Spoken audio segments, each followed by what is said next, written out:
Hello everyone, कैसे हैं? उम्मीद है अच्छे ही होंगे। दोस्तों, पिछली वीडियो में हमने सेंटेंस बनाने में महत्वपूर्ण भूमिका जिसकी होती है वो सब्जेक्ट और उसके पर्सन की होती है का अध्ययन किया था। इस वीडियो में हम वर्ब का अध्ययन करेंगे। जैसा कि आपने सभी ने अभी वर्ब की परिभाषा की बात करें तो रटी ही होगी। A verb is a verb that denotes an action, यानी हम इनको एक्शन वर्ड भी कह देते हैं। लेकिन दोस्तों, हम देखें कि क्रिया का मतलब अगर देखा जाए तो केवल होना कहलाता है। किस किस का होना देखें। क्रिया को दो भागों में बांटा जाता है। पहला ऑक्सिलरी वर्ब यानी साधारण क्रिया, सिंपल वर्ब। साधारण क्रिया से किसी संज्ञा या सर्वनाम का होना प्रकट होता है और इसको प्रकट करने वाले शब्द जैसे हैं, जैसे राम है, तुम हो, वे हैं, तो हैं, हूँ, है, और था, थी, थे। जैसे राम था, वह एक लड़का था, तो इसमें था, थी, थे भी होने को प्रकट करते हैं। ऐसे होगा, होगी, होंगे, ये शब्द होना प्रकट करते हैं, इसलिए साधारण क्रिया है। अब बात करते हैं दूसरी जो वर्ब होती है मेन वर्ब। सभी बच्चे अलग अलग क्रियाओं में देखते हैं कि हर बुक में अलग अलग है। कहीं पर पॉजिटिव वर्ब, कहीं पर लिंकिंग वर्ब, कहीं पर मॉडल वर्ब। आपको देखेंगे कि वर्ब को केवल आप दो भागों में बांट लीजिए, auxiliary verb and main verb. Main verb का मतलब जैसे मुख्य क्रिया। मुख्य क्रिया का है कार्य का होना प्रकट करने वाले शब्द, जैसे जाना, जाने से काम का होना प्रकट हो रहा है। खाना, खाने से काम का होना प्रकट होता है। पीना, पीने से काम का होना प्रकट हो रहा है। और पढ़ना, पढ़ना भी काम के होने को प्रकट करता है, इसलिए ये वर्ब मेन वर्ब है।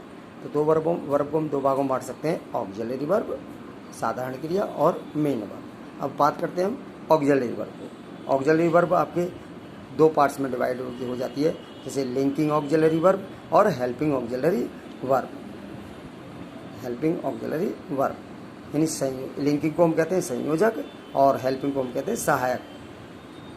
ये जो क्रियाएं होती हैं जैसे is, am, are, do, does, has, have, ये प्रेजेंट टेंस में प्रयोग होने वाली ऑक्सिलरी वर्ब हैं। वाज, वर, डिड और हैड ये पास्ट टेंस में होने वाली ऑक्सिलरीज हैं। And will be and shall be जो है आपके फ्यूचर टेंस में प्रयोग होने वाली ऑक्सिलरीज। आइए ऑक्सिलरी वर्ब का दूसरा हम भाग देखते हैं, जो पहला पार्ट से आपका लिंकिंग और हेल्पिंग ऑक्सिलरी जो सेम होती हैं, कार्य की दृष्टि से इनके नाम अलग अलग हैं। अब देखते हैं हम मॉडल ऑक्सिलरी। मॉडल ऑक्सिलरी यानी विशिष्ट ऑक्सिलरी होती हैं, जिनको हम कह सकते हैं कैन और मे। ये सकना और चाहिए का अर्थ को प्रकट करती हैं। वुड और माइट ये पास्ट टेंस की हो गई, और वुड और शुड फ्यूचर की।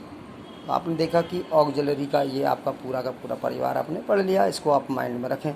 अब आप बात करते हैं मेन वर्ब।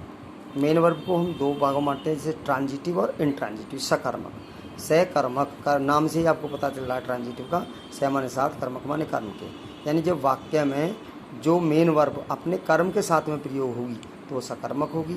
और इनट्रांजिटिव यानी अकर्मक, एम इस बिना कर्म, कर्म के, बिना कर्म के, जब उसका कर्म ना हो। इसे हम एग्जाम्पल से देख सकते हैं, जैसे ही ईट्स डेली, DAILY, वह रोजाना खाता है। लेकिन क्या खाता है पता नहीं, ऑब्जेक्ट नहीं है, नो ऑब्जेक्ट। तो यहाँ पर जो ईट्स है वो इनट्रांजिटिव है। कैसी है? इनट्रांजिटिव। अब हम यही सेंटेंस लिखते हैं, he eats an apple daily, DAILY। तो यहाँ देखें ही ईट्स, ईट्स जो है वो अपने ऑब्जेक्ट एन एप्पल के साथ में प्रयोग हुई है। यहाँ पर ईट्स जो ट्रांजिटिव वर्ब।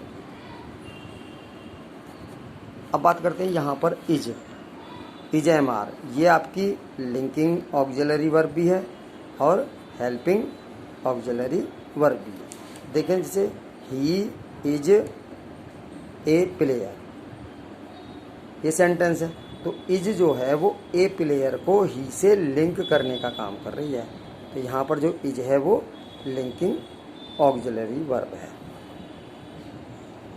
अब हम ये इसी सेंटेंस को यदि इस तरह से करते हैं, ही इज प्लेइंग, तो ये प्लेइंग के अर्थ को पूर्ण करने में सहायता कर रही है, इसलिए यहाँ पर इज हेल्पिंग ऑक्सिलरी है।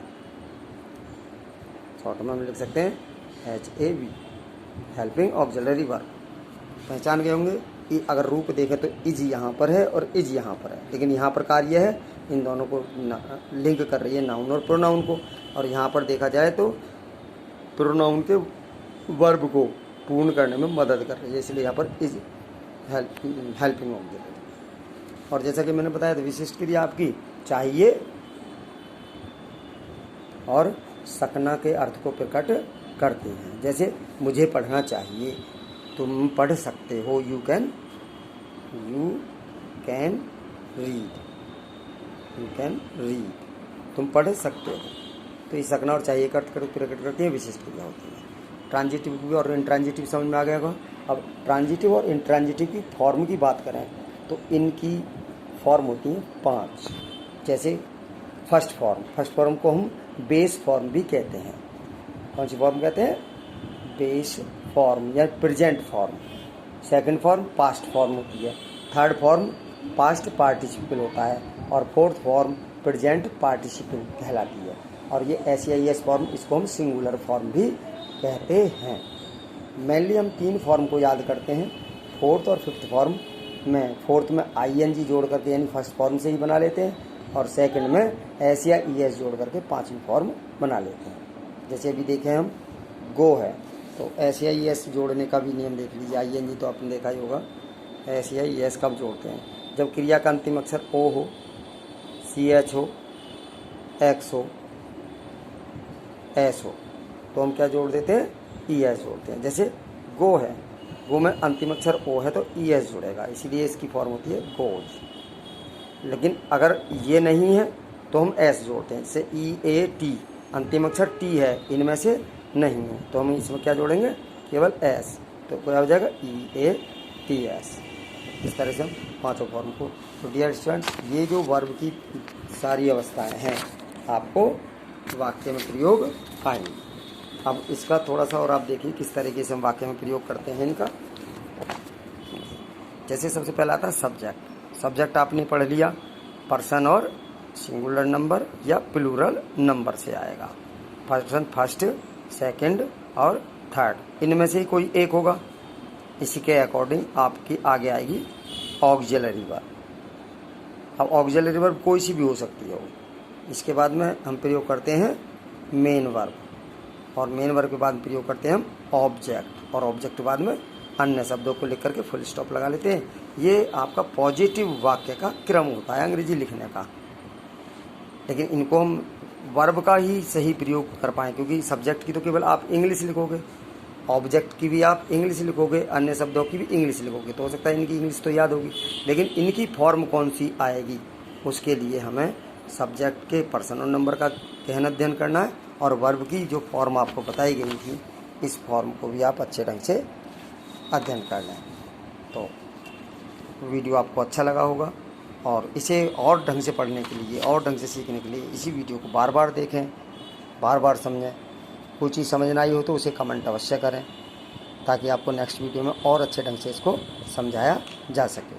दोस्तों, यदि आपको वीडियो अच्छी लगी हो तो लाइक करें, और दूसरों को भी इसकी जानकारी उपलब्ध हो सके उसके लिए इसे शेयर कर सकते हैं अपने दोस्तों को, रिश्तेदारों को, और कमेंट करें।